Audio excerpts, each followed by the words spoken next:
Isang mapagpalang umaga sa ating lahat, mga kapatid ko kay Kristo, mula sa The Solid Rock Morning Devotion. Isang kagalakan na muli tayo ay makapagbulay-bulay sa salita ng Panginoon sa umagang ito. Mga ilang minutong pagbubulay-bulay ng mga salita ng Panginoon upang papurihan at sambahin ang ating Panginoong Hesukristo. Ang ating pong pagbubulay-bulayan ngayong umaga ng Sabado ay matatagpuan sa Galatia, Kapitulo 3, talatang 11.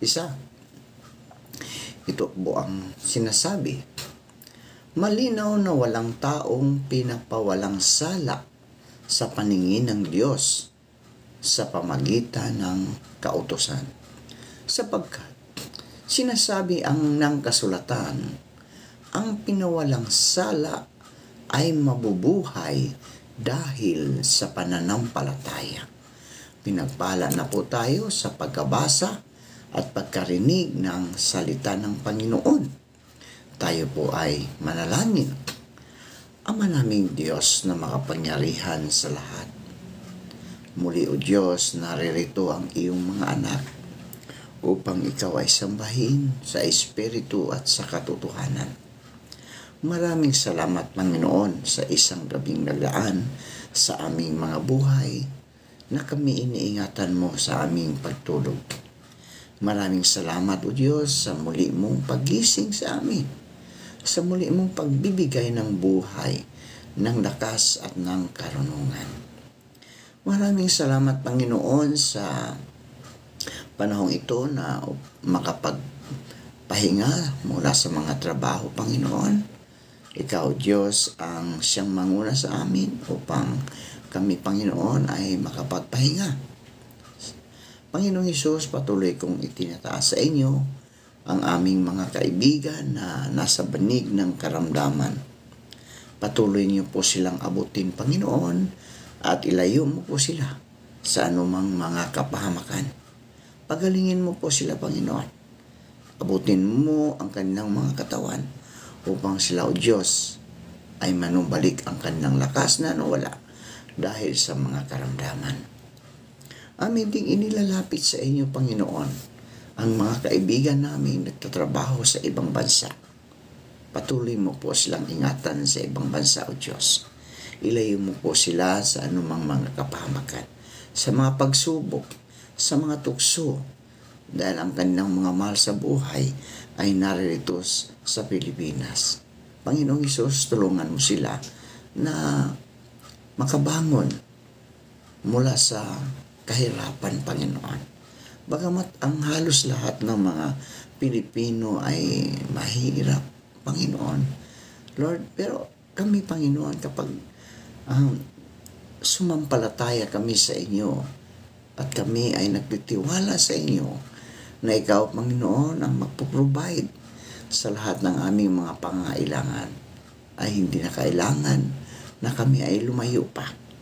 Lord, salamat sa pangako mong iyon, dahil ikaw lang, O Diyos, ang makapagbibigay sa amin ng aming mga pangangailangan sa araw-araw. Kaya din po, Panginoon, aming inilalapit sa inyo ang aming mga kaibigang mangingisda na patuloy mo silang ingatan sa laot ng karagatan tulad ng pag-iingat mo sa iyong mga apostol na naroon sa laot nang ang malakas na hangin ay iyong pinahinto. Panginoon, gayon din po ang mga kaibigan naming magsasaka. Patuloy mo silang ingatan sa kanilang pagtatanim ng mga palay, gulay, prutas at iba pa. Ilayo mo po sila sa anumang kapahamakan, Panginoon, at naway ang kanilang mga pananim ay hindi pagsamantalahan ng mga negosyante, Panginoon. Tulungan mo po silang makabangon, Panginoon, para sa kanilang sambahayan. Panginoon Hesus, maraming salamat po sa mga katugunan sa aming mga panalangin, sa pangalan ni Hesukristo na aming Diyos at tagapagligtas. Amen at amen. Paano mabuhay bilang isang Kristiyano. Yan. Ang Kristiyano ay dapat na mabuhay sa pamagitan ng pananampalataya.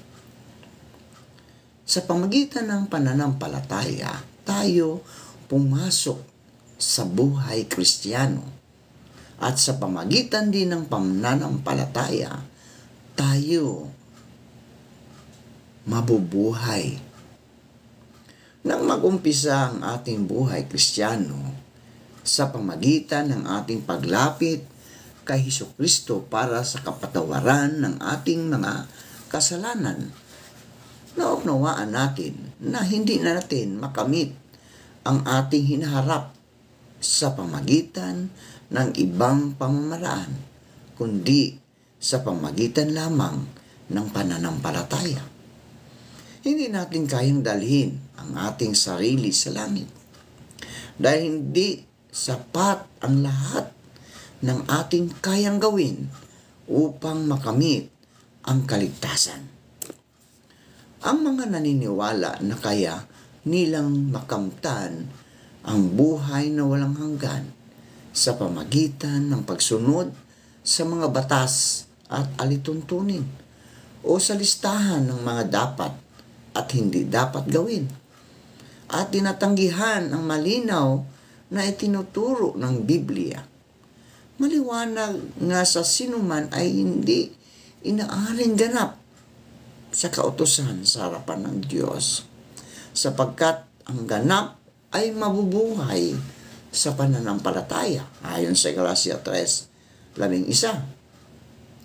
Tinanggihan si Jesus ng mga Parisiyo dahil sinabi niya sa kanila ang katotohanan ito na walang halaga ang kanilang mabubuting gawa at tanging ang pananampalataya lamang sa Kanya ang kasangkapan para sa kaligtasan. Sa unang kabanata ng Aklat ng Roma, sinabi ni Apostol Pablo na ang Ebanghelyo ni Hesukristo ang kapangyarihan na nagliligtas sa atin. At ang Ebanghelyo ang mabuting balita at ang lahat ng mananalig sa Kanya ay magkakaroon ng buhay na walang hanggan. Nang pumasok tayo sa buhay Kristiyano sa pamagitan ng pananampalataya, nakikita natin na lumalago ang ating pananampalataya habang nakikilala natin ang Diyos na nagligtas sa atin. Aktual na ipinapakilala sa atin ng Ebanghelyo ni Kristo ang Diyos habang namumuhay tayo sa isang malapit na kaugnayan sa Kanya araw-araw. Sinabi sa Roma 1, talatang 17, sapagkat dito ang katuwiran ng Diyos ay nahahayag mula sa pananampalataya hanggang sa pananampalataya kaya ng nasusulat. Ngunit ang ganap ay mabubuhay sa pamagitan ng pananampalataya.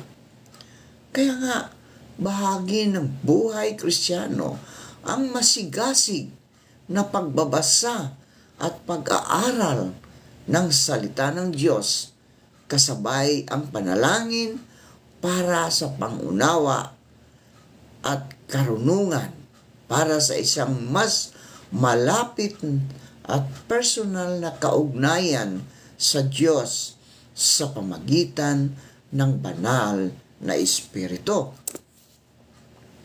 Ang buhay Kristiyano, mga kaibigan, ay isang buhay ng pagkamatay sa sarili para mabuhay sa isang buhay ng pananampalataya. Sinabi ni Apostol Pablo sa mga taga-Galacia, ako'y napako sa krus, nakasama ni Kristo, at hindi na ako ang nabubuhay, kundi si Kristo ang nabubuhay sa akin.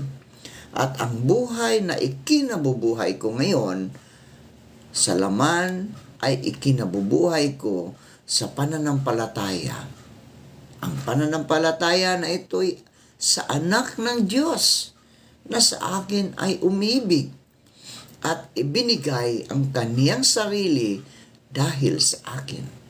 Galatia 2:20. Ang pagkapakong kasama ni Kristo, mga kaibigan, ay nangangahulugan na ang ating dating pagkatao ay ipinako na sa cross at pinalitan na ng bagong kalikasan, bagong buhay kay Kristo. 2 Korinto 5:17. Siya ang umibig at namatay para sa atin, ay nananahan ngayon sa atin, at ang buhay na dapat nating ipamuhay ay isang buhay ng pananampalataya sa Kanya. Nangangahulugan ito ng pagsasakripisyo ng ating sariling mga naisin, ambisyon, at mga ipinagmamalaki at pagpalit sa kanila ng mga bagay na kay Kristo. Magagawa lamang natin ito sa pamagitan ng kapangyarihan ng banal na Espiritu Santo sa pananampalataya na ipinagkaloob niya sa atin at ang kaniyang biyaya. Bahagi ng buhay Kristiyano ang pananalangin para sa layuning ito. Ang buhay Kristiyano, mga kaibigan, ay isang buhay na nagpapatuloy kay Kristo hanggang wakas. Tinalakay sa Hebreo 10:38 hanggang 39 ang isyong ito sa pamagitan ng pagbanggit sa hula ni Propeta Habakuk mula sa Lumang Tipan. Nasa kanya ngayon kayo rin naman pagkarinig ng aral ng katotohanan ng Ebanghelyo ng inyong kaligtasan. Nasa kanya rin naman mula nang kayo'y magsisampalataya at kayo'y tinatakan ng Espiritu Santo na ipinangako na siyang patutuo sa ating mana hanggang sa ikatutubos ng sariling pag-aari ng Diyos. Sa ikapupuri ng kaniyang kaluwalhatian.